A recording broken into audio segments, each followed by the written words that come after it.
జయదేవా. రిహార్సలే కదా బాబు, ఎందుకలా భయపెడతావు? ఏమంటివి జాతి నెపమున్న సూతసుతుని కింద నిలువ అర్హత లేదందువా?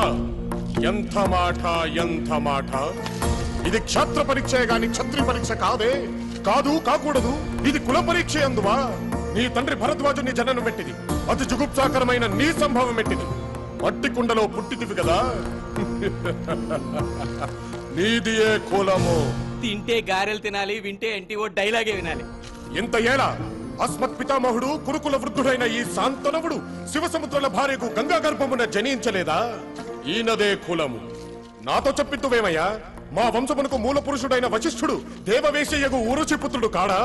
అతడు పంచమజాతి కన్య నరుంధతి అందు శక్తిని, ఆ శక్తి చండాలంగని అందు పరాశరుని, ఆ పరాశరుడి పల్లెపడిచైన మత్స్యగంధి అందు మా తాత వ్యాసుని, ఆ వ్యాసుడి విధవరాండ్రైన మా పితామహి అంబికతో మా తండ్రిని, పిన పితామహి అంబాలికతో మా పినతండ్రి పాండురాజును, మా ఇంటి దాసిచే ధర్మ నిర్మాణ చరుడని మీచే కీర్తించబడుతున్న ఈ విదురదేవుని కనలేదా?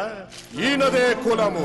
సందర్భావసరములను బట్టి క్షేత్రబీజ ప్రాధాన్యములతో సంకరమైన మా కురువంశము ఏనాడో కులహీనమైనది కాగా నేడు కులము అను వ్యర్థవాదములెందులకు? మన అంజగడ ఒక అమ్మాయిని కోకాడు, ఆడెవడిని పీకాడు.